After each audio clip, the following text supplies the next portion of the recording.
সুপ্রিয় দর্শক, স্বাগত সবাইকে আমাদের সংলাপ প্রতিদিনে। আজকের আলোচনার বিষয় লন্ডন বৈঠক।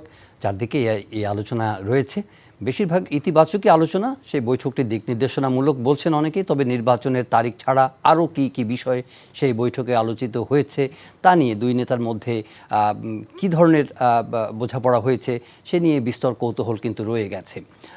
সংস্কারের বিষয় কতদূর এগিয়েছে, জুলাই সনদের ভবিষ্যৎ কী, ঐকমত্যের জায়গাগুলো কী, সংবিধান পরিবর্তনে যে দাবি উঠেছিল, গণভোটের যে বিষয়গুলো রয়েছে, অন্তর্বর্তী সরকারের কার্যক্রমের ভবিষ্যৎ অনুমোদন, করিডোর, বন্দর ইস্যুতে আলোচনা কী ধরনের হয়েছে এ নিয়ে আগ্রহ রয়েছে। শীর্ষ বৈঠকে যে প্রতিনিধিত্ব দেখা গেছে প্রধান উপদেষ্টার সঙ্গে, সেটা নিয়েও অনেক কৌতূহল রয়েছে। আজকে আমরা এই বিষয়গুলো নিয়েই আলাপ করব। রাজনৈতিক মহলে মিশ্র প্রতিক্রিয়া হয়েছে। শুক্রবার জামাত লন্ডনে বৈঠকে ইতিবাচক বলেছে, তবে আজকে তারা বলেছে যে বিবৃতি দেওয়া হয়েছে বৈঠকের পরে সেটি একটি দলের প্রতি বিশেষ অনুরাগ দেখানো হয়েছে এবং সেটা প্রধান উপদেষ্টার নিরপেক্ষতাকে ক্ষুণ্ণ করেছে। এবং যে বিবৃতির বিষয়ে তারা বলছে যে এটা রাজনৈতিক সংস্কৃতির একটা ব্যত্যয়। এই বিষয়গুলো আজকে আলাপ করব। আন্তর্জাতিক অঙ্গনে উত্তেজনা চলছে, ইরান এবং ইসরায়েলিদের সংঘাত, সেটি কোন দিকে মোড় নেয় বোঝা মুশকিল। ইরান হামলা চালিয়েছে ইসরায়েলের ভেতরে, ইসরায়েলও পাল্টা হুমকি দিয়েছে তারা এর প্রতিশোধ নেবে। এর মধ্যে ইরানের যে ক্ষমতার পালা পরিবর্তনের জন্য নানা ধরনের কানাঘুষো বা এ ধরনের উস্কানি বা ষড়যন্ত্র বা পায়তারা হচ্ছে বলে ইরানের পক্ষ থেকেও নানা ধরনের অভিযোগ তোলা হচ্ছে। ইরান তার পারমাণবিক অস্ত্র সামনে নিয়ে আসবে বলেও গুজব উঠছে, বিভিন্ন ধরনের খবর উঠছে। ইতোমধ্যে বেশ কিছু দুপক্ষেরই ক্ষয়ক্ষতির খবর আমরা জেনেছি। এই প্রসঙ্গক্রমে সে বিষয়গুলো নিয়ে আমরা আলাপ করব। শুরুতেই পরিচিত হব আমাদের দুজন আমন্ত্রিত অতিথির সঙ্গে, তারপরে আমরা বিস্তারিত আলোচনায় যাব। রয়েছেন সাবেক রাষ্ট্রদূত জনাব এম হুমায়ুন কবির, স্বাগত আপনাকে। রয়েছেন বাংলাদেশ জাতীয়তাবাদী দল বিএনপির ভাইস চেয়ারম্যান জনাব শামসুজ্জামান দুদু, স্বাগত আপনাকেও। দুদু ভাই তো বলবেন, শীর্ষ বৈঠকে বিএনপি ভারপ্রাপ্ত চেয়ারপারসন তারেক রহমান সাহেবের সঙ্গে বৈঠক করেছেন, সে নিয়ে অনেক আলোচনা হয়েছে। আমি জনাব হুমায়ুন কবির আপনার কাছ থেকে জানতে চাই যে কয়েক লাইনের মধ্যে একটা বিবৃতি, যৌথ বিবৃতি দেওয়া হয়েছে, শুধুমাত্র নির্বাচনের তারিখটার উপরে ফোকাস করা হয়েছে। রেস্ট অফ দ্য ইস্যুস আমরা কিন্তু জানি না, মানে কী ধরনের। প্রথম কথা হলো যে এটা কি জানা প্রয়োজন আছে আদৌ, মানে দেশের মানুষের, মিডিয়ার, বা নাকি আমরা এটা নিয়ে জল্পনা কল্পনা করব, কানাঘোষক করব, কি আলোচনা হয়েছে, নাকি মোটামুটি আমাদেরকে দুই লাইনের মধ্যে একটা বিবৃতি দেওয়া হয়েছে এবং আমরা we should be comfortable with this statement? ধন্যবাদ আপনাকে। আসলে জাতীয় পর্যায়ের দুই নেতা বা নেতৃবৃন্দ যখন কথা বলেন, তারা নেতা হিসেবে তো তাদের জায়গা আছে, কিন্তু তারা তো জনগণেরই জন্য কথা বলেন বলে আমরা ধরে নিচ্ছি। এবং সেটা যদি হয়, যেহেতু বিষয়টা জনগণের বিষয়, কারণ বাংলাদেশে ধরেন এখন যে তিনটা বিষয় প্রধান আলোচনার মধ্যে আছে, একটা যেমনটা বলছিলেন নির্বাচন, এটা একটা গুরুত্বপূর্ণ বিষয়, কারণ আমরা তিনটা নির্বাচনে মানুষ ভোট দিতে পারেনি বা বিভিন্নভাবে। আমি কি মাঝে মধ্যে আপনাকে একটু ইন্টারাপ্ট করতে পারি? আচ্ছা, একটু যেহেতু নির্বাচনের তারিখের কথা বলছেন, তো নির্বাচনের তারিখের ব্যাপারে একটা সমঝোতা হয়েছে, এটা হয়তো একদিকে বলা যায় হয়েছে, আবার সম্ভাব্য জায়গায় হয়তো দূরত্ব কমানো গেছে। তো এটা যখন এই ঈদের আগেই তো চিফ অ্যাডভাইজার জাতির উদ্দেশ্যে বলেছেন, ঘোষণাটা দিয়েছেন, তার আগে কি একটা তারিখ, নির্বাচনের একটা তারিখ, তো যেটা সবসময় আলোচিত হয়েছে একটা পার্টিসিপেটরি ইলেকশনের মানে কি বল অভাব বাংলাদেশে, সেই অভাবের জায়গাটাতে ওনাদের পক্ষ থেকে অন্তর্বর্তী সরকার যখন এই তারিখটা ঘোষণা করেন, তার আগে কি উনি প্রিএমটিভ কোনো এক্সারসাইজ কি ছিল, কোনো অনুশীলন ছিল যে নির্বাচনের তারিখ দিচ্ছি বা সম্ভাব্য একটা রোডম্যাপ দিচ্ছি, তার আগে কি উনি কোনো প্রস্তুতিমূলক কোনো অনুশীলন কি করেছেন? সেটা তো আমার পক্ষে বলা মুশকিল। এখানে দুদু আছে, যেহেতু সে একটা রাজনৈতিক দলের নেতা, সে হয়তো বলতে পারবে। কিন্তু আমরা জানি যে এখানে প্রধান উপদেষ্টার সাথে বিভিন্ন রাজনৈতিক দলের আলাপ আলোচনা হয়, প্রায় হয়েছে, আমরা এটা দেখেছি। এখন সে আলাপ আলোচনায় কি হয়েছে, হয়তো সেখানে বিষয় আমি নিশ্চিত এরকম একটা বিষয় আলোচনা হয়েই থাকবে। ধরেন নির্বাচন একটা বিষয়, আরও তো দুইটা বড় বড় বিষয় আছে। সেটা হলো যে একটা হচ্ছে যে বিচার প্রক্রিয়া কোথায় যাচ্ছে, তার কারণ বিচার প্রক্রিয়াটা রাজনৈতিক, যদিও রাজনৈতিকভাবে এটার প্রতি মানুষের আকর্ষণ আছে, কিন্তু বিচার প্রক্রিয়া একটা নিজস্ব গতি আছে এবং সেভাবেই যেতে হবে। আপনাকে যদি বিচার প্রক্রিয়াকে সত্যি সত্যি একটা মানদণ্ড বজায় রেখে চালু করতে চান বা চালিয়ে যেতে চান, সময় সাপেক্ষ ব্যাপার হতে পারে। এরপর আছে সংস্কারের বিষয়গুলো। সংস্কারটাকে আজকাল আবার সংস্কার নিয়ে নানান বিতর্ক হচ্ছে। আমি যেভাবে দেখি খুব সহজভাবে, সেটা হচ্ছে যে বাংলাদেশের এই গণতান্ত্রিক কাঠামোটাকে যদি আপনি টেকসই করতে চান, তাহলে আপনার কতগুলো পরিবর্তন আনতে হবে বা কতগুলো জায়গায় বড় ধরনের কিছু অ্যাডজাস্টমেন্ট দরকার হবে। মূলত সেগুলি ইনস্টিটিউশনাল আমাদের, কারণ গণতন্ত্র তো মানুষ ভোট দেয়, কিন্তু সেই ভোটটাকে আপনি যখন গভর্নেন্সে ট্রান্সফার করেন বা রূপান্তরিত করতে যান, তখন তো প্রতিষ্ঠানগুলো আপনার শক্তি যোগায়।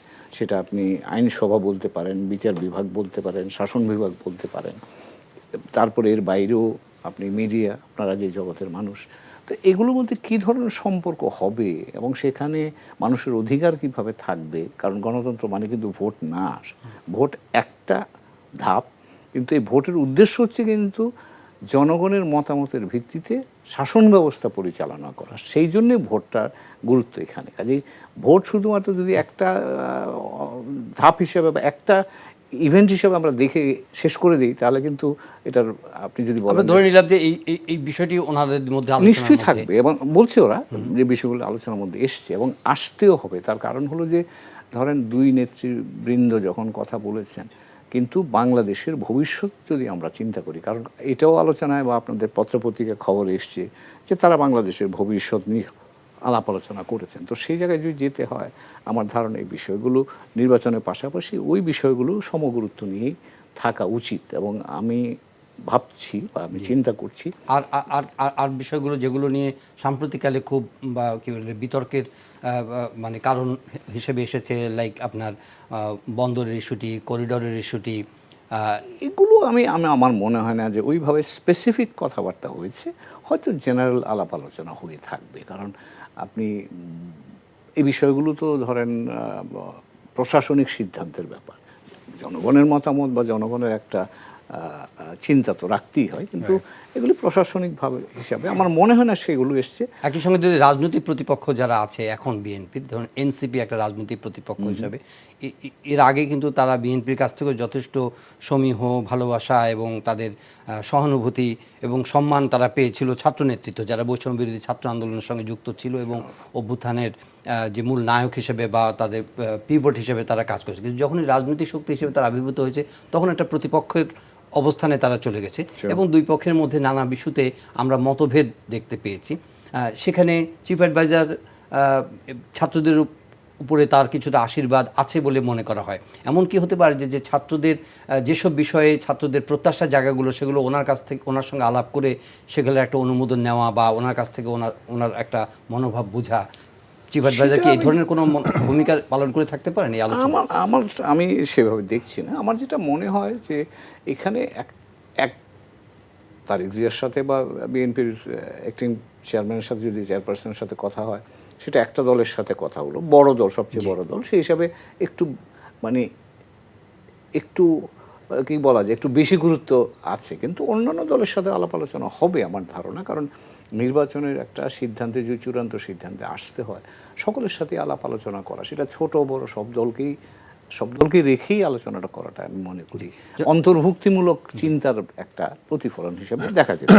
জি, জনাব শামসুজ্জামান দুদু, আলোচনার অনেক ইতিবাচক দিক আছে, কিন্তু একই সঙ্গে কিছু প্রশ্ন আছে, অমীমাংসিত প্রশ্ন, যে বিএনপি যেভাবে আগামীর ভবিষ্যৎটা যেভাবে চিন্তা করছে বড় রাজনৈতিক দল হিসেবে, এবং তারা মনে করে যে স্বৈরাচার বিরোধী আন্দোলনে তাদের অনেক বেশি ত্যাগ, অনেক বেশি নির্যাতন, নিপীড়ন তারা শিকার হয়েছে এবং এটা দীর্ঘ একটা মেয়াদী একটা প্রক্রিয়ার মধ্য দিয়ে এই জায়গায় এসেছে আজকে। কিন্তু এখন যে নতুন যে রাজনৈতিক যে বন্দোবস্তের কথা বলা হচ্ছে, নতুন যে শক্তিগুলোর আবির্ভাব ঘটেছে বা তাদের সহযোগী যারা আছে, ইনক্লুডিং দ্য অন্তর্বর্তী সরকার, তাদের সঙ্গে আমরা দেখতে পাচ্ছি যে বিএনপি চিন্তার সঙ্গে অনেক জায়গার মধ্যে বেশ কিছু অমিল আছে। এই বৈঠকটা এই ধরনের অমীমাংসিত বিষয়ে আলোচনা হয়ে থাকতে পারে কিনা, যেগুলো, বা আপনি এটাকে গুরুত্বপূর্ণ বিষয় মনে করেন কিনা যে এখানে এই বৈঠকে এই বিষয়গুলো উঠেছে? জি, আপনাকে ধন্যবাদ। যে সমাজে, যে দেশে প্রশ্ন নাই, চিন্তার বৈপরীত্য নাই, বিতর্ক নাই, সেখানে গণতন্ত্র প্রত্যাশা করা ঠিক না। নিজের নিজের ভাবনাগুলো যখন মানুষ বা দল বা গোষ্ঠী প্রকাশ করার সুযোগ থাকবে, আমার কাছে মনে হয়েছে তখনই গণতন্ত্র জীবন্ত রূপ ধারণ করবে। যেমন আপনি কথা প্রসঙ্গে যে নতুন একটি রাজনৈতিক দলের কথা বললেন, আমি তো মনে করি তারা চমৎকার ভূমিকা পালন করছে, আমার কাছে মনে হয়েছে। কিছু কিছু সময় বিতর্ক হয়তো একটা অন্য মাত্রায় যায়, যেতেই পারে, কিন্তু তার অর্থ এই নয় তারা সব সময় ভদ্রচিত এবং নীরব ভূমিকা পালন করলে মানুষের শ্রদ্ধা ভালোবাসার পাত্র হবে। এটা রাজনীতি না। তারা তাদের মতটা প্রকাশ করবে, সেটি যদি জনগণ গ্রহণ করে তাহলে তো তারা সার্থক শক্তি হিসাবে তো আবির্ভূত হবে। লন্ডনে যে সভাটা হয়েছে সেই সভাটা আমার কাছে ব্যক্তিগতভাবে মানে জাস্ট আমার দল বলেন, আমি রাজনীতিক কর্মী হিসাবে এবং আমি রাষ্ট্রবিজ্ঞানের ছাত্র, হুমায়ুন স্যার কিন্তু আমার নিজেরই শিক্ষক, তো আমার মাত্রাটা কয়েকটা বিষয় টাচ করে যায়। এটা কি দলগতভাবে, এটা কি একাডেমিক প্রসঙ্গে, আরেকটি সাংস্কৃতিক ভাবনা থেকে। ডক্টর ইউনূস সাহেব মনে করলেন যে কারোর সঙ্গে কথা বলার প্রয়োজন আছে, কোনো দলের সঙ্গে বা কোনো গোষ্ঠীর সঙ্গে, কোনো প্রতিষ্ঠানের সঙ্গে। আমি এইটুকু স্বাচ্ছন্দ্যতার সঙ্গে আমি তাকে গ্রহণ করব না, তিনি প্রয়োজন বোধ করলেন, আমি ডেকে এনে তাকে ওই চেয়ারে বসাইছি। আমরাই তার কাছ থেকে ভালো কিছু প্রত্যাশা করছি, কিন্তু যখন ভিন্ন মতের কারোর সঙ্গে কথা বলছে সেটা আমি সন্দেহ চোখে দেখছি। তো ভিন্ন মতের প্রতি শ্রদ্ধা না থাকলে তো গণতন্ত্রকে স্পর্শ করা যায় না, আমার কাছে মনে হয়েছে। সেহেতু এই মিটিংটা হয়তো শুরু করেছেন তিনি, সর্ববৃহৎ রাজনৈতিক দল হিসাবে বিএনপি স্বীকৃত, তার নেতার সঙ্গে তিনি কথা বলেছেন লন্ডনে। কথা বলে যে জিনিসটা আমরা পেয়েছি, অর্থাৎ গণতন্ত্রের সপক্ষে তারা দায়িত্ব পালন করতে চায়।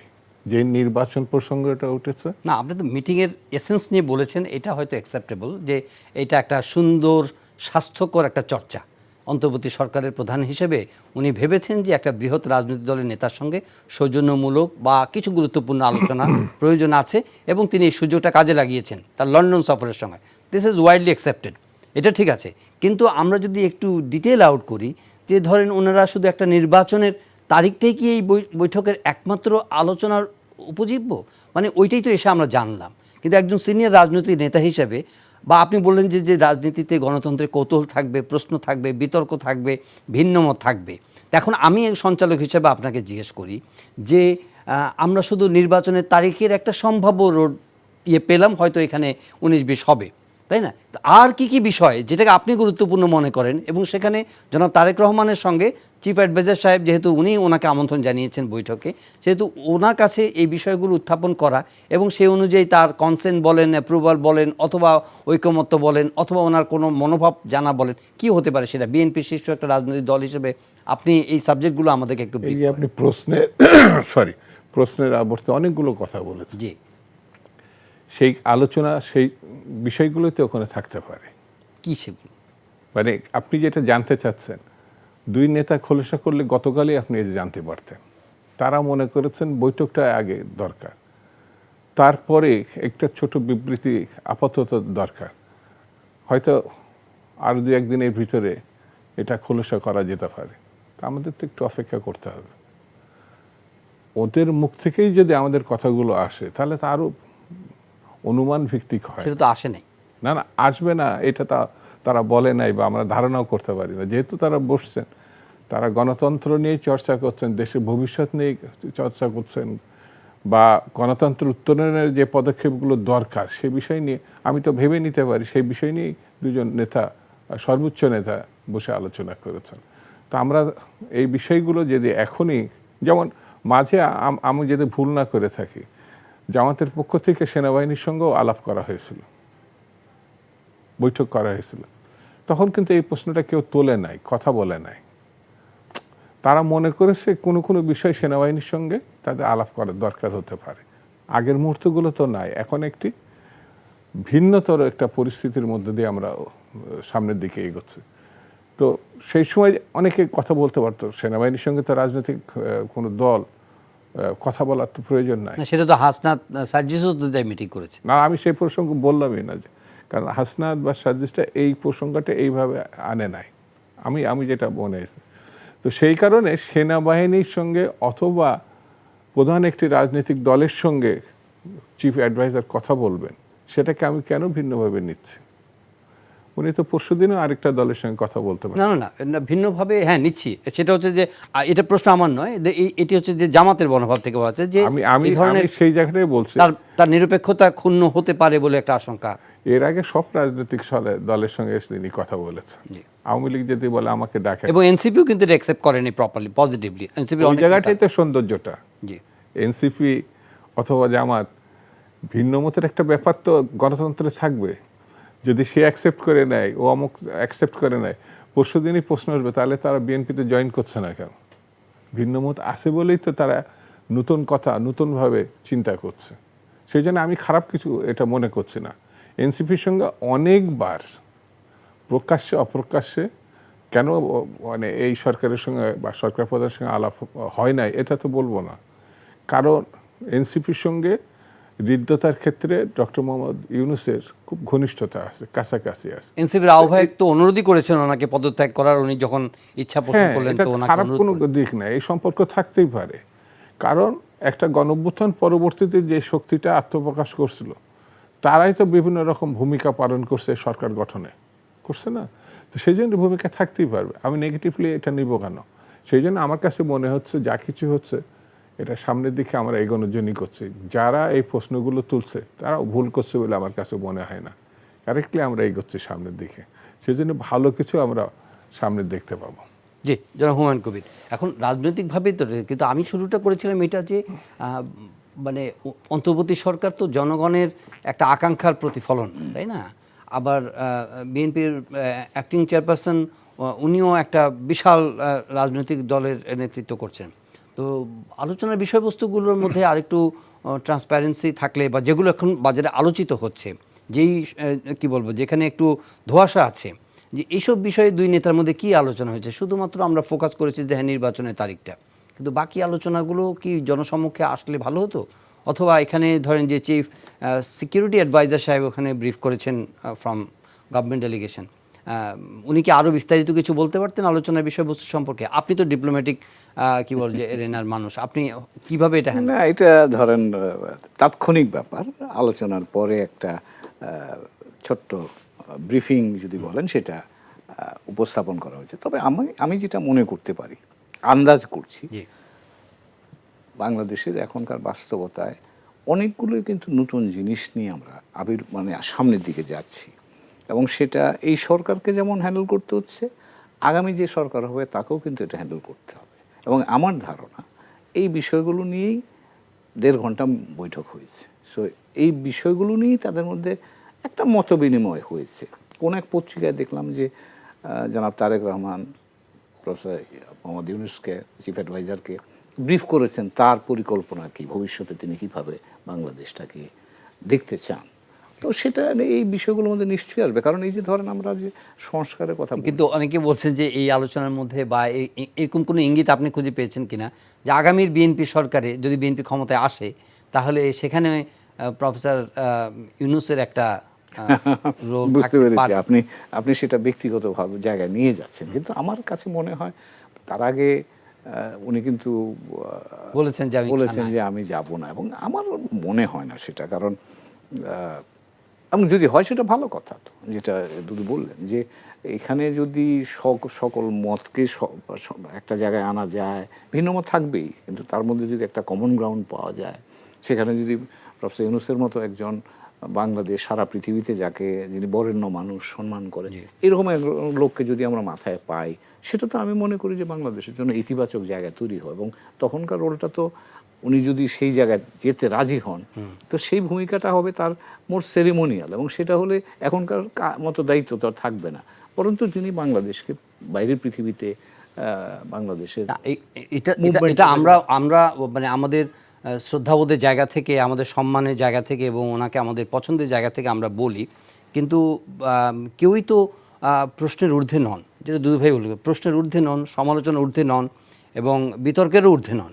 যেমন ধরেন ওনার এই সফরটা নিয়ে কিন্তু দুই রকমই আপনার প্রতিক্রিয়া এসছে।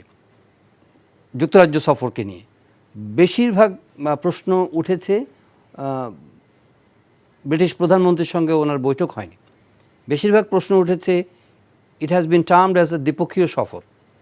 দ্বিপক্ষীয় সফরে তো দ্বিপক্ষীয় অ্যাক্টিভিটিস থাকার কথা, দ্যাট আপনি ভালো বলতে পারবেন। যাই হোক, এখানে হয়তো কিছু এম্বারাসমেন্ট আছে, কিছু যে আমরা সরাসরি, কিন্তু আমরা যে গণতন্ত্রের সৌন্দর্যের কথা যখন বলি তখন we must have the right to কী বলে রেজ কোশ্চেন এবং আলোচনা করা, যে আপনি যখন এখানে গেলেন সেখানে আপনার দ্বিপক্ষীয় অ্যাক্টিভিটিটা কী ছিল, সেই দ্বিপক্ষীয় অ্যাক্টিভিটিটা যদি না হয় কেন হয়নি, আপনি ভালো। আপনি যেটা যে প্রসঙ্গটা তুললেন, আমরা এখন সেদিকে না যাই, আমরা কিন্তু আলোচনা করছি বাংলাদেশের ভবিষ্যৎ এবং সেখানে দুই নেতার মধ্যে কি বিষয়ে আলাপ আলোচনা হয়েছে সেই জায়গাটা থেকে আমরা ইতিবাচক জায়গায় থাকি। অন্য যে প্রসঙ্গ আপনি তুললেন সেগুলো নিয়ে প্রশ্ন আসতেই পারে, বাট সেটা আমার কাছে মনে হয় যে এই বড় প্রেক্ষাপট কনটেক্সটে ওইটা খুব বেশি বড় জিনিস নয়। হ্যাঁ, প্রশ্ন থাকবেই, বিভিন্ন ধরনের প্রশ্ন থাকতে, সেগুলো টেকনিক্যাল ইস্যুজ আমি মনে করি। যেমন ভিজিটের নেচারটা কী ছিল, এটা নিয়ে প্রশ্ন এসছে।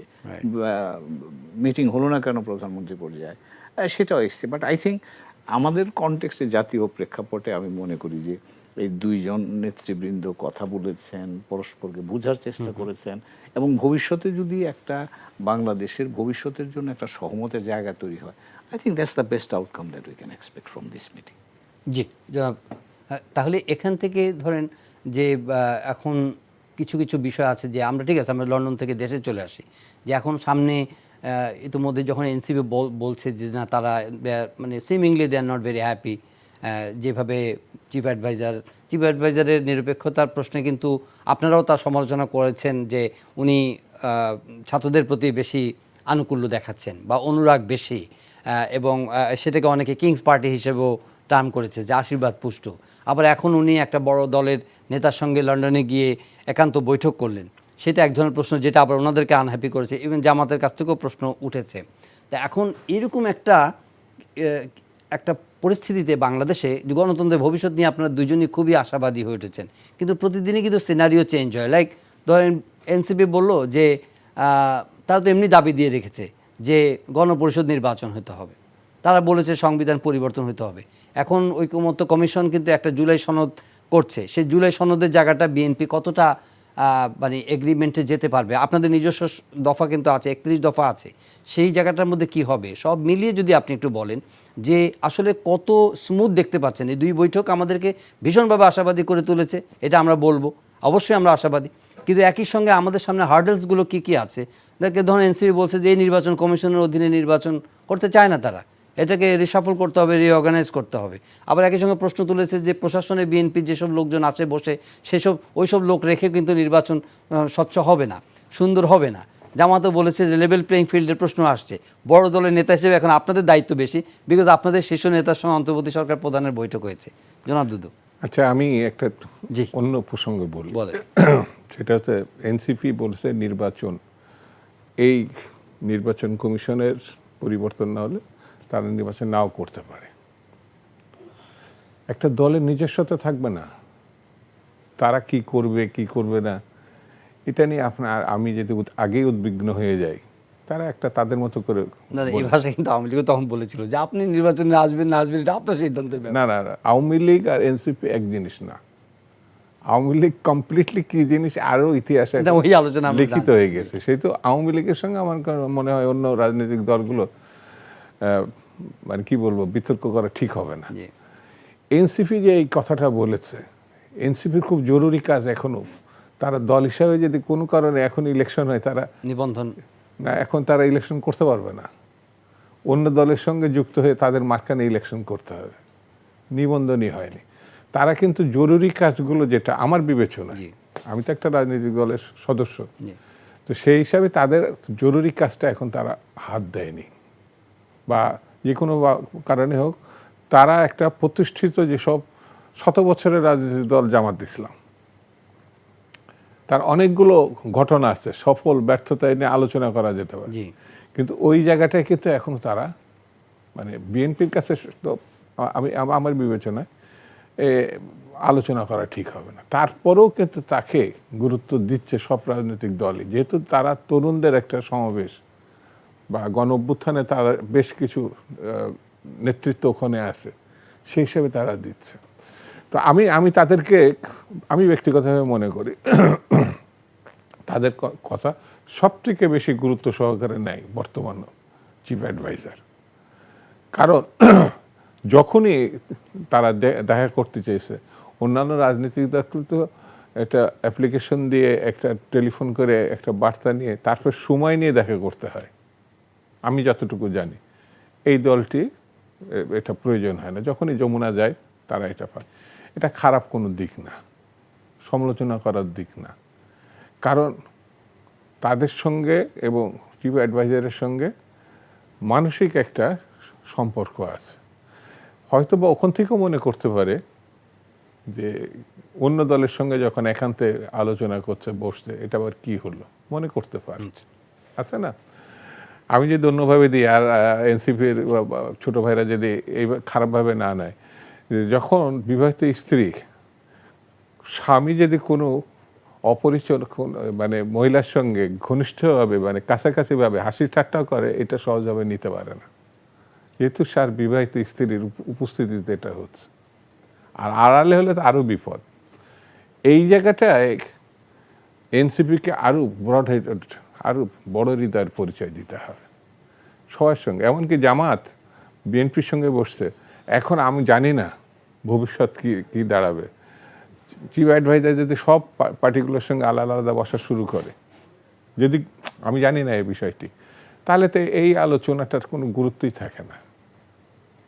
তিনি কিন্তু সবার সঙ্গে একাধিকবার উপস্থিত হয়ে কথাবার্তা বলেন। মনে কি হয় যে এরকম ওনাকে এরকম ভারসাম্য রক্ষার, এটা তো তার একান্ত সিদ্ধান্ত হবে, এটা আমার অনুমান। যদি উনি মনে করেন উনি সবথেকে বড় রাজনৈতিক দল, যে দল এই বাংলাদেশে এককভাবে 3 থেকে 4 বারের অধিক সময় এদেশ পরিচালনা করছে সুনামের সঙ্গে, আমি তাকে তো ছোট করে দেখতে পারি না, দেখা তো ঠিক হবে না। উনি ঠিক তেমনিভাবে যদি মনে করে থাকে যার কর্মীটা একেবারে নিচ পর্যন্ত আছে, তাদের সঙ্গে একটু মানে মত বিনিময় করে তাদের বোঝার চেষ্টা যদি উনি করে থাকেন, কারণ তিনি তো রাজনীতির লোক না। যেমন একটু আগে আপনি কথা প্রসঙ্গে বলছিলেন না, এই মানুষটাকে আমরা কিভাবে ব্যবহার করতে পারি। আমি যেন ব্যক্তিগতভাবে বলি, তিনি পরিষ্কার করেছেন কোনো দলে যাবেন না, রাজনৈতিক সরকার হলে কোনো দলে যাবেন না, বিএনপির কথা না, কোনো দলে তিনি যাবেন না। আর আমি যদি এইভাবে বলি, এই লোকটিকে রং চাপিয়ে যেভাবে আমরা ব্যবহার করতে পারি সারা বিশ্বে, কারণ এই মাত্রার মানুষ কিন্তু খুব একটা বেশি আমাদের নাই, বলা যায় তিনি একমাত্র। সেই মানুষটাকে আমরা আমাদের স্বার্থে এনে বিতর্কিত করে যে সম্ভাবনাটা ভবিষ্যতে আমরা আছে, সেটাকে আমরা নষ্ট করব কিনা।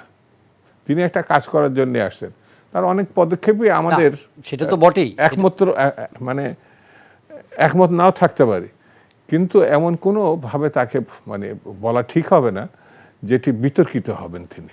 না, কিন্তু সেটা তো ধরেন আমরা কেউই প্রত্যাশা করি না, কিন্তু যে কোনো কারণই হোক বাস্তব চিত্রটা তো উনি বা ওনার আশেপাশের লোকজন এমন কিছু কার্যক্রম বা পদক্ষেপ নিয়েছেন যেটার জন্য উনি কিছু বিতর্কের সূচনা তো করেছেন। যেমন আমি বলে দিই 3টে প্রসঙ্গ। একটা হচ্ছে ইলেকশনটাকে জুনে নিয়ে যাওয়া, এটা বিতর্ক হয়েছে, আগে আনতে পারলে ভালো, উনি আগে এনে এপ্রিল করছিলেন, এখন সেটিকে ফেব্রুয়ারি অর্থাৎ রোজার আগে এটা উনি, তো এটা কিন্তু উনি করছেন, এটা বলা ঠিক হবে না। চতুর্দিক থেকে সবাই বলেছে যে রোজার মধ্যে, পরীক্ষার মধ্যে, গরমের মধ্যে নির্বাচনটা, এটা কিন্তু তারপরে উনি বিবেচনায় নিচ্ছেন।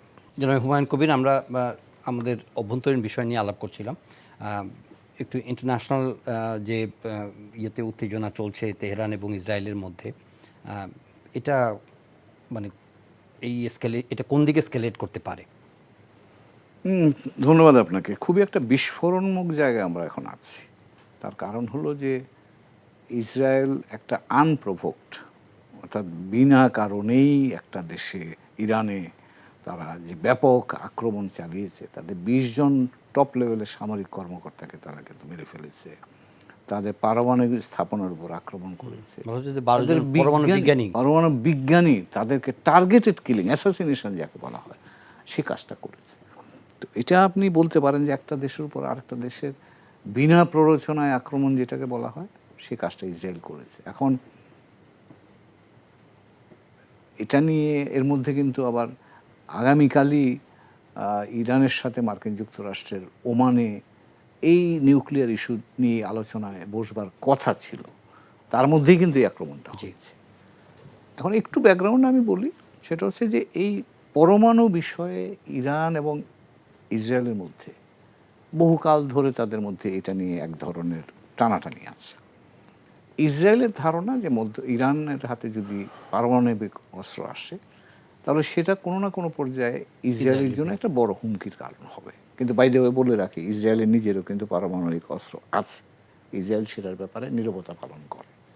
এবং এখন এই যুক্তি দিয়ে তো আক্রমণ চালানো যায় না। এবং এই আক্রমণটা যেটা বলছে, তারা কিন্তু বলছে যে আমাদের নিরাপত্তা প্রতি হুমকিকে সরিয়ে দেওয়ার জন্য এই আক্রমণটা পরিচালনা করে দিয়েছে, প্রিএমটিভ মেজার। প্রিএমটিভ। এখন ধরেন ইসরায়েলের জন্য, ইসরায়েল সামরিক দিক থেকে বিবেচনা করলে তারা একটা, আমি বলবো যে একটা যথেষ্ট ইফেক্টিভ বা কার্যকর একটা আক্রমণ পরিচালনা করেছে। কিন্তু এখন প্রশ্ন হলো যে ইরান কি ভূমিকা পালন করে। আর ইরানের কথা মনে রাখতে হবে যে ইরান কিন্তু অর্থনৈতিকভাবে অত শক্তিশালী দেশ না হলেও ইরান কিন্তু পার্সিয়ান সিভিলাইজেশনের ধারক, এবং ইরান কিন্তু খুব আত্মসম্মান সম্পন্ন জাত, বেশি বহুকাল, বহু শতাব্দী ধরেই। তো আজ এখন ইসরায়েলি প্রধানমন্ত্রী যেটা বলছেন, প্রথম তিনি বলছেন যে পারমাণবিক অস্ত্রাগার ধ্বংস বা পারমাণবিক প্রকল্প নিয়ে যে জায়গাগুলোতে কাজ হচ্ছে সেটা ধ্বংস করতে চাচ্ছেন। আজকে তিনি যেটা বলছেন সেটা বলছেন ইরানি জনগণকে আহ্বান করেছেন তারা এই সরকারের বিরুদ্ধে বিদ্রোহ করে।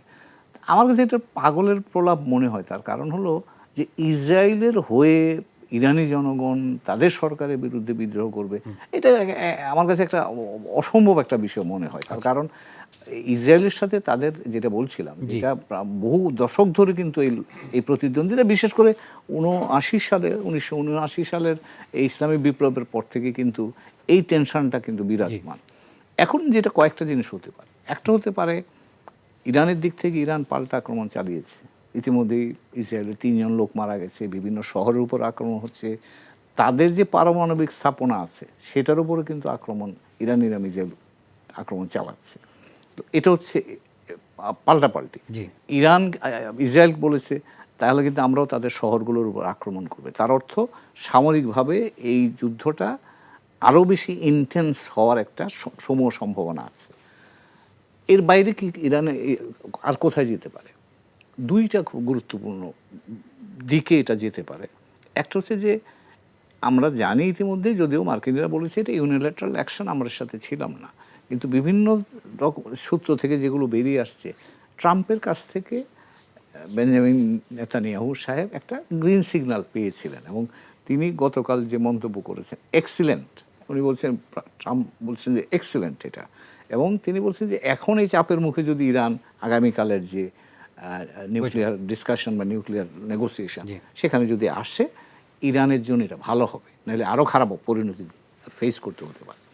এখন ইরানের জন্য যে চ্যালেঞ্জটা আসছে, ইরান কিন্তু হুমকি দিয়ে রেখেছে যে মধ্যপ্রাচ্যে মার্কিন যে প্রতিষ্ঠানগুলো আছে, সামরিক ব্যবস্থাপনাগুলো আছে, সেগুলোর উপর কিন্তু তারা আক্রমণ করতে পারে, কারণ তারা মনে করছে যে তারা মার্কিন যুক্তরাষ্ট্র ইসরায়েলের সহযোগী এই ক্ষেত্রে। এটা একটা সম্ভাবনা, করবে কিনা সেটা ভিন্ন। আর দ্বিতীয় যে কাজটা ইরান করতে পারে, ইরানের পক্ষে এখন কিন্তু আর কোনো খুব বেশি অপশান নাই।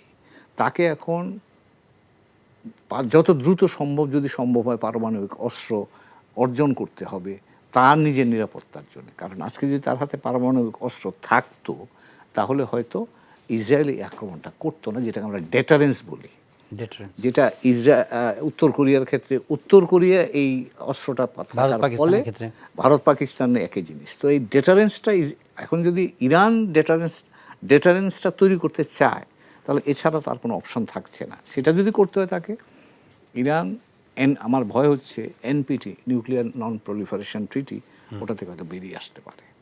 যদি বেরিয়ে আসে তাহলে তার আর কোনো বাধ্যবাধকতা থাকবে না, তখন সে পারমাণবিক অস্ত্র এই চুক্তির বাইরে এসে যেটা পাকিস্তান ভারত করেছে। কিন্তু আপনার কাছে কি মনে হয় যে যে ক্যাজুয়ালিটিগুলো হয়েছে এবং টার্গেটেড কিলিংগুলো হয়েছে তাতে ইরানের নিউক্লিয়ার ক্যাপাবিলিটি কি আবার এটাকে নতুন করে গড়ে তোলা সম্ভব হবে? সম্ভব, এটা মার্কিনিরাই বলছে, মার্কিন এক্সপার্ট যারা বা বিশেষজ্ঞ যারা তারাই বলছেন যে ইরান এই আক্রমণের ফলে ইরান যে পরিমাণ ক্ষতিগ্রস্ত হয়েছে তাতে এটা সাময়িকভাবে তাদের ইরানের প্রস্তুতিতে হয়তো আঘাত করেছে, কিন্তু ইরানের পক্ষে খুব সহজেই এই অবস্থা থেকে উত্তরণ করা সম্ভব।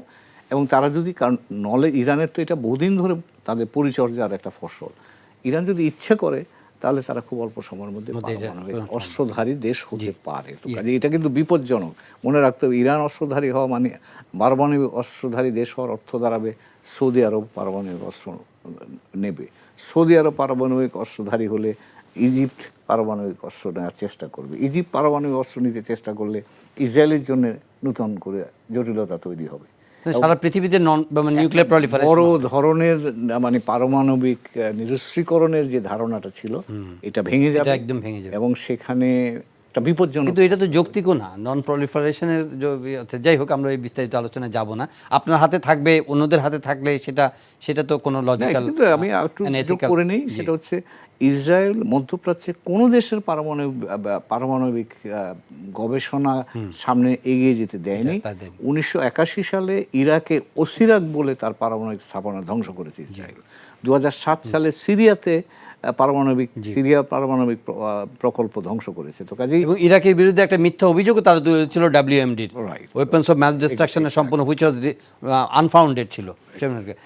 জনাব শামসুজ্জামান দুদু, আমরা এই প্রসঙ্গে যদি আপনার কমেন্ট থেকে আপনি করবেন, কিন্তু একই সঙ্গে নির্বাচন তো মানে সেটা সময় যখনই হোক নির্বাচন হবেই, এর কোনো বিকল্প নাই। নির্বাচনের জন্যই তো, ভোটের জন্যই কিন্তু এত সংগ্রাম করছে মানুষ। এবং বিগত যে ফ্যাসিবাদীদের শাসন, 3টা নির্বাচন হয়েছে যেখানে মানুষের ভোটের অধিকার, মানুষ ভোট দেওয়াই ভুলে গেছে এই দেশে। সুতরাং জনগণের শাসন প্রতিষ্ঠা করতে গেলে কিন্তু মিনিংফুল জনগণের শাসন প্রতিষ্ঠা করার জন্য যে ভোটের কথা আমরা বলছি, যে ভোটের জন্য প্রস্তুতি দরকার, এই প্রস্তুতিটা কেমন দেখছেন ওভারঅল? তার মধ্যে একটা ইম্পর্টেন্ট জিনিস হলো ল অ্যান্ড অর্ডার। সেনাবাহিনী মাঠে আছে, বিভিন্ন জায়গার মধ্যে কিন্তু তারা অভিযান চালাচ্ছে। আজকে উত্তরাতে দেখা গেল যে 1 কোটি টাকা র্যাবের পোশাক পরে ছিনতাইয়ের ঘটনা ঘটেছে। প্রসঙ্গক্রমে আমি বললাম, ওভারঅল প্রস্তুতির জায়গাগুলোতে ল অ্যান্ড অর্ডার এবং তাদের সামর্থ্য আর প্রশাসনিক সামর্থ্যের কথা তো আছে। সব মিলিয়ে আপনি কিভাবে দেখছেন? প্রথম কথাটা বলি যে যেটা স্যার বললেন ইরান এবং ইসরায়েলের, এটা আমার মনে হয় অনেকটা বিশ্বযুদ্ধের একটা উস্কানি বলা যেতে পারে, যেটাকে ভিত্তি করে মিডল ইস্ট এবং ইরানের যে মানে তাদের দৃষ্টিতে বাড়াবাড়ি মনে করে, আর আমার দৃষ্টিতে এটাকে মনে হয় নিজস্বতাকে প্রকাশ করা, সংগঠিত করা।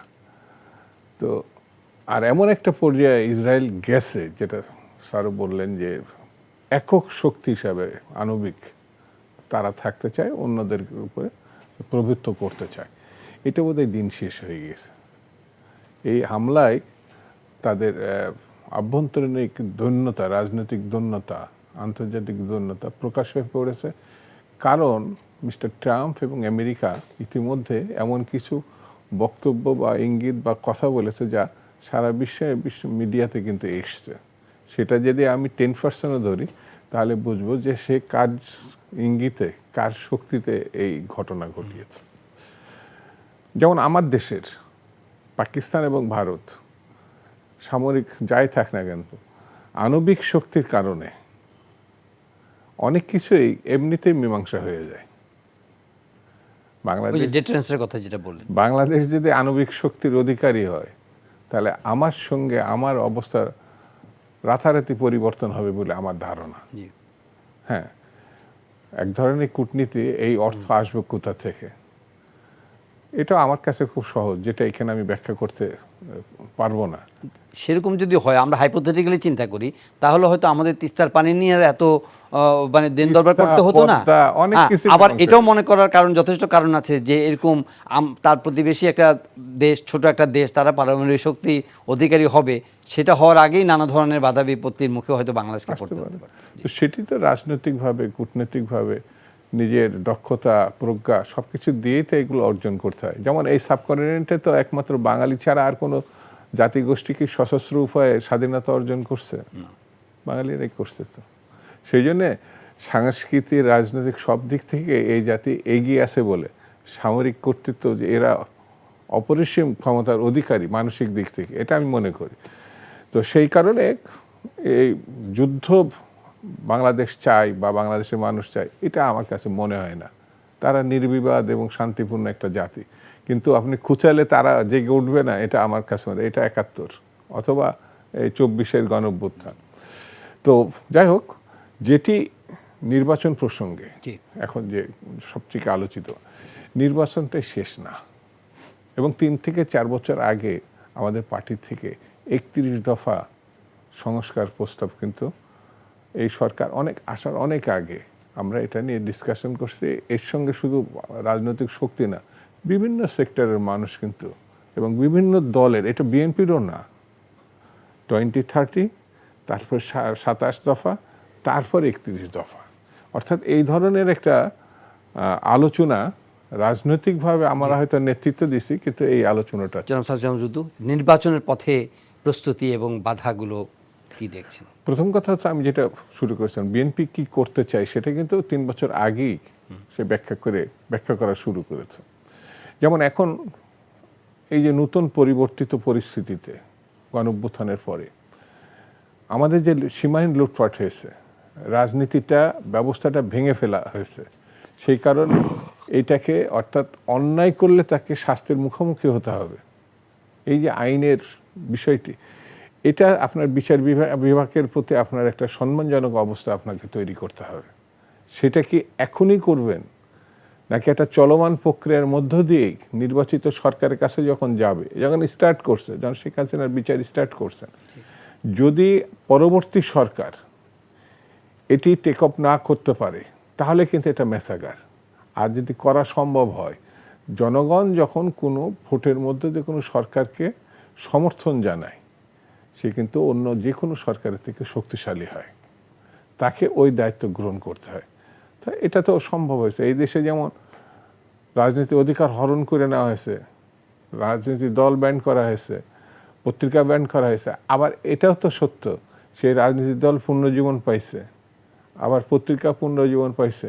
দুর্ভিক্ষে যেমন আমরা তলাবিহীন ঝুড়ি হয়েছি, আবার আমরা উৎপাদনের এমন মাত্রায় নিয়ে গেছি, বিদেশে চালের রপ্তানি করছে, অর্থাৎ অসম্মানিত হয়েছে, সম্মানিত হয়েছে। সেই কারণে আমার কাছে মনে হয় এই জাতির যে নেতৃত্ব, তাদের দায়িত্ব নিয়ে সামনের দিকে এগোনোর যে প্রত্যয়, সেটি যদি তারা করতে পারে, যেটি করা সম্ভব, এই জন্যে করা সম্ভব। গণঅভ্যুত্থানটা ছেলেরা যেটার সঙ্গে ছিল, তার সঙ্গে কিন্তু সমগ্র জাতি ছিল। আপনি একজন বয়স্ক লোক থেকে শুরু করে একটা শিশু পর্যন্ত, যারা তার মায়ের কোলে, বাবার কাঁধে করে বাইরে এসছে, তারাও এক ধরনের কিন্তু সমর্থনের কারণে তারা শতাধিক শিশু কিন্তু আমরা হারাইছি, অনেক কিশোর আমরা হারাইছি, অনেক সম্ভাবনাময় ছাত্র, পথচারী, পথচারী মানে সে শ্রমিক। সেই জন্য আমার কাছে মনে হয় যে একটা নির্বাচন হয়ে গেল, একটা সরকার হলো, প্রচলিত ধারায় সে আগের মতো চলবে, তাহলে কোনো মীমাংসা নাই। কিন্তু এই ফিলিংটা যেটা জনাব দুদু বললেন, যে সব মত পথ, সব শ্রেণী পেশার মানুষের, শিশু থেকে আবার বৃদ্ধ বনিতা, সবারই একটা অংশগ্রহণ এবং সক্রিয় অথবা মানসিক সব কিছু মিলিয়ে ওই চেতনাটা বা ওই স্পিরিটটা কি একটু মানে হয়ে যাচ্ছে, দুর্বল হয়ে যাচ্ছে কিনা? আপনি আমাকে প্রশ্ন করছেন। দুর্বল আপাতত দৃষ্টিতে মনে হচ্ছে, কিন্তু আমার কাছে যেটা মনে হয় যে একটা প্রজন্ম কিন্তু নতুন জিনিস চাইছে। অর্থাৎ যারা, যেমন আমরা ৭১ প্রজন্মে বাংলাদেশের জন্যে কাজ করবার একটা সুযোগ আমরা সৌভাগ্য আমাদের হয়েছিল। আজকের প্রজন্ম কিন্তু আরেকটা ভিন্নভাবে বাংলাদেশকে সাজাতে চাচ্ছে, এটা আমার নিজের উপলব্ধি। এবং সেই জায়গায় যেতে গেলে কিন্তু আপনাকে আমরা যে পরিচিত জায়গাটায় আছি সে জায়গার বাইরে যেতে হবে, এবং সেখানে কিন্তু অনেক কিছু আপনাকে ইনোভেট করতে হবে, আপনাকে আরও বেশি সৃজনশীল হতে হবে, আগের কাজের পদ্ধতির পরিবর্তন করতে হবে। তবেই আপনি যেটা বললেন যে আজকে গত 53 বছরে আমরা এলডিসির বাংলাদেশ ছিলাম, আগামী দিনে তো আপনি উন্নয়নশীল দেশের বাংলাদেশ হবেন। তো উন্নয়নশীল বাংলাদেশটা কি মুখে বললে হবে? তার বাস্তবায়ন তো আপনাকে আনতে হবে। তার অর্থ দাঁড়াবে আপনার অভ্যন্তরীণ চিন্তা, আপনার বাইরের বিশ্বের সাথে আপনার যোগাযোগ বা যোগাযোগের পদ্ধতি, দুটো জায়গায় আপনার আমূল পরিবর্তন প্রয়োজন আছে বলে আমি মনে করি। কাজে আগামী সরকার যারা হবেন, দুটো যে কথাটা বললেন যে যারা জনগণের শক্তির উপর যারা আসবেন, তাদেরকে আমার ধারণা অনেক বেশি চিন্তাশীল শাসন ব্যবস্থা চালু করতে হবে। কিন্তু আপনি এখন দেখে কি মনে হচ্ছে যে প্রমিসটা, রাজনীতিবিদরা প্রমিস দেওয়াই ওনাদের কাজ, এবং অতীতেও দেখা গেছে, দেখুন 111-এর সময় যারা যে আওয়ামী লীগের এরকম ফ্যাসিবাদী একটা শাসন কায়েম করেছে, এদের বহু লোক 111-এর সময় নানা কারণ তারা জেলখানায় গেছে এবং অত্যাচার নির্যাতিত হয়ে ওবায়দুল কাদেরের মতো লোকই নানা ধরনের বয়ান দিয়েছে, সুন্দর সুন্দর কথা বলেছে। Did we learn anything from there? সে তো কিছু করে নাই। এখন সে আবার পালিয়ে যাওয়ার পরে, এখন স্কেপ করার পরে এখন আবার সে কথা বলা শুরু করেছে। তো কিন্তু তার কি কোনো লার্নিং আছে? তার তো কোনো লার্নিং নেই। এখানে একটু আমি আপনার সাথে বলি, একটু কোয়ালিটেটিভ একটু তফাৎ আমি অন্তত দেখি। বাংলাদেশে এরশাদ সাহেবের রাজনীতিটাই কিন্তু গত, আপনি যদি বলেন 82 সাল থেকে শুরু করে 2024 পর্যন্ত, কথাটা অনেকেই রাগ করবেন, হয়তো মন খারাপ হবে, এরশাদের রাজনৈতিক এজেন্ডাটাই কিন্তু একের পর এক সরকার চালিয়ে গেছে।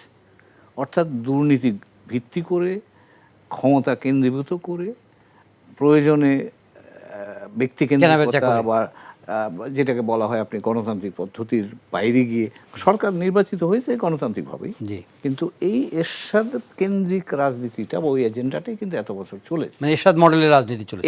এখন কিন্তু এই প্রজন্ম এসে গত জুলাইতে আপনাকে বলে দিয়েছে যে এই মডেল আমাদের কাছে গ্রহণযোগ্য না, আমরা নতুন মডেল চাই। না, আমি জিজ্ঞেস করছি যে ঠিক আছে ওরা চায়, কিন্তু আপনার দেখে কি মনে হচ্ছে, ধরেন আপনি একজন ডিপ্লোম্যাট বা আপনি একজন অবজারভার, আপনি একজন অ্যানালিস্ট হিসেবে মনে হচ্ছে যে এখনকার যে আগামীর বাংলাদেশকে যারা নেতৃত্ব দিবেন তাদের মধ্যে ওই মানসিকতার একটা মানে পরিবর্তন আসছে বড় ধরনের, যেখানে জুডিশিয়ারি থেকে শুরু করে, গভর্নেন্স থেকে শুরু করে, করাপশন থেকে শুরু করে, ফিউচার বাংলাদেশকে বিনির্মাণের চিন্তা থেকে শুরু করে, পরিবেশ থেকে শুরু করে সব কিছু তারা একটা ভালো ইতিবাচক দিকে নিয়ে যাওয়ার প্রস্তুতি বা ইচ্ছা। তারা বলতে আপনি যদি বলেন আগামীতে নেতৃত্ব যারা দেবে তাদেরকে এই দায়িত্বটা পালন করতে হবে। এটা আমার কথাটা একটুখানি বেখাপ্য মনে হতে পারে। আপনি আপনার পাশে মিয়ানমারের ঘটনাবলী দেখেন না কেন, 11 সালে গণতন্ত্রের তারা যে যাত্রা শুরু করেছিল, 2021 সালে এসে যখন সেটা ব্যর্থ হয়েছে, তখন কিন্তু আপনি ওখানে সশস্ত্র সংঘাত শুরু হয়েছে। নেপালে গণতন্ত্র চর্চা করতে গিয়ে যখন গণতান্ত্রিক এই প্রত্যাশা যখন মুখ থুবড়ে পড়েছে, তখন কিন্তু 96 সাল থেকে মাওয়িস্ট আন্দোলন তৈরি হয়েছে, 10 বছর ধরে মাওয়িস্ট আন্দোলন হয়েছে। তো কাজেই আপনাকে মনে রাখতে হবে যে যদি আমরা উদাহরণ আছে, শ্রীলঙ্কা আবার ঘুরে দাঁড়িয়েছে, কিন্তু এই প্রজন্মকে যদি আপনি এই প্রজন্মের ধারণাটাকে যদি আমরা ধারণ না করতে পারি, তাহলে কনসিকুয়েন্স আমাদের ফেস করতে হবে। একটা আভ্যন্তরীণ পরিবর্তন হয়ে গেছে, যেটা 24-এর গণঅভ্যুত্থানের মধ্য দিয়ে এখন যারা রাজনীতি করছি আমরা, সেই রাজনীতির সঙ্গে এই তরুণ সমাজের ভাবনাটার যদি আমরা মিলাতে না পারি বা রাজনীতিবিদরা মিলাতে না পারি, তাহলে একটা ভুল হয়ে যাবে। আমরা যদি এই যে শিশুর থেকে বললাম না বৃদ্ধ পর্যন্ত তাদের যে অংশগ্রহণ, এরাই তো ভোটার। এরা যখন যাবে ভোট দিতে, তারা এই সাম্প্রতিক অবস্থায় একটা বয়স্ক মানুষ তার অতীত ভাবনা আর একটা তরুণ, তাদের যে মনোজগৎটা তৈরি হয়েছে, যেটা আমরা মনে করছি। আমি আপনাকে থামাবো না, আপনি 2 মিনিট সময় আছে, আপনিই বলবেন, কিন্তু আমার একটা মানে পার্টিনেন্ট একটা কোশ্চেন, সেটা হলো যে ফ্যাসিবাদী শাসনের অবসানের ক্ষেত্রে যেই ধরনের মানে দুর্জয় সাহসিকতা এবং যে কন্ট্রিবিউশন, যে অবদান নতুন প্রজন্ম দেখিয়েছে, পরবর্তী সময়ে এই সময়টা এসে আমরা যতই গ্লোরিফাই করতে চাই না কেন, সার্টেন সেকশন অফ তারুণ্যের ইচ্ছা এটাকে হয়তো আমরা ধারণ করি, আমরা এনকারেজ করি, উৎসাহিত করি, কিন্তু ওভারঅল যে তারুণ্যের যে ভূমিকা ওভারঅল এখনকার সময়ে অনেক ক্ষেত্রে আমি দেখি যে কখনো মব জাস্টিস হচ্ছে, কখনো মানে এক্সেস হচ্ছে, কখনো নিয়ম নীতির বাইরে চলে যাচ্ছে, সুযোগ সুবিধা আদায়ের ক্ষেত্রে কিছু ডিপার্চার হচ্ছে, এমনকি দুর্নীতির অভিযোগও আসছে অনেকের সম্পর্কে। ওইটা কিভাবে মেলাবেন আপনি? যারা মব জাস্টিসের সঙ্গে এই যে ঘটনাগুলো, যারা চাঁদাবাজি করছে, এরা এই আন্দোলনে ছিল না। ওকে, এরা আন্দোলনের সুবিধাবাদী। আবর্জনা, সুবিধাবাদী শুধু না, আবর্জনা। কিন্তু কোনো কোনো গোষ্ঠী, কোনো কোনো মহল তাদেরকেই আন্দোলনের শক্তি হিসাবে চিহ্নিত করছে। একজন আন্দোলনকারী এটা করতে পারে না, একজন মুক্তিযোদ্ধা কখনো লুটপাটের অংশগ্রহণ করতে পারে না। ঠিক তেমনি এই নবমুক্তিযোদ্ধাও তারা লুটপাট করতে পারে না, তারা মুখোশধারী। সেই জন্যে আমার কাছে যে জিনিসটা, যেমন আপনি 17-এর নির্বাচনে যান না, তার আগের যে গণঅভ্যুত্থান 69-এ 69-এর গণঅভ্যুত্থান, তার আগে তো এই পাকিস্তান কারা চালাইছে? মুসলিম লীগ অথবা সামরিক বেসামরিক আমলাতন্ত্র। কিন্তু 69-এ একেবারে কিন্তু তোলপাড় করে দেয়, শেখ মুজিবকে তৃতীয় শ্রেণীর নেতা মনে করা হতো তো তখন। কিন্তু তারই নেতৃত্বেই তো 70 যে ইলেকশন, একটা নতুন শক্তির উদ্ভব ঘটলো না? সে পরবর্তী সেই শক্তির পরিণতি কী হয়েছে বা কী ঘটনা, সেটা আরেক আলোচনা। কিন্তু 70-তে কিন্তু এই মানে উত্থানটা, এইটা 69-এর একটা আপনি এড়িয়ে যেতে পারেন। একটু যোগ করুন আমরা শেষের দিকে। জি, আমি দুদুর কথাটাকেই আমি আর একটু শক্তি বা আর একটু যোগ করি। আজকে আপনি প্রফেসর ইউনূসকে বলছেন আমরা তাকে নিয়ে গর্ব করছি না? জি, তিনিও কিন্তু মুক্তিযুদ্ধের প্রোডাক্ট। আমরা ব্র্যাকের আবিদ সাহেবকে নিয়ে গর্ব করছি না? তিনিও কিন্তু মুক্তিযুদ্ধের প্রোডাক্ট। আচ্ছা, বাংলাদেশে আমরা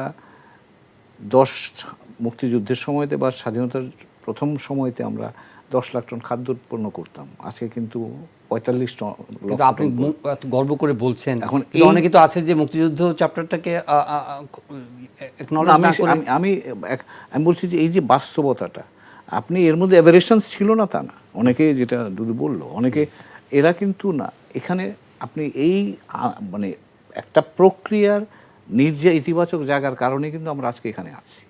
এটাকে তো আপনাকে বুঝতে হবে। এই দেশের মানুষের শক্তির উপর দাঁড়ানো।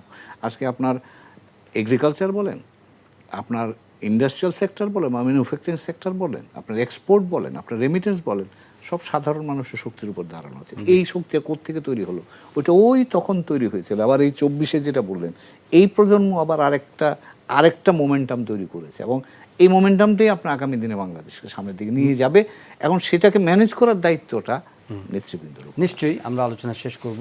শুধু এইটাই বলতে চাই যে আপনার আমরা তো ধরেন অনেক কমিশন করেছি পরিবর্তন আনার জন্য, সংস্কার আনার জন্য, কিন্তু আমরা কিন্তু দেখিনি। আপনি বলেন যে এই যেসব মানুষের ভিত্তির উপরে মানে শ্রমের উপর ভিত্তি করে আমরা দাঁড়াচ্ছি, সেটার উপর ধরুন কৃষির উপরে কোনো কমিশন হয় নাই কিন্তু, কিংবা শিক্ষার উপর কোনো কমিশন আমরা দেখি নাই।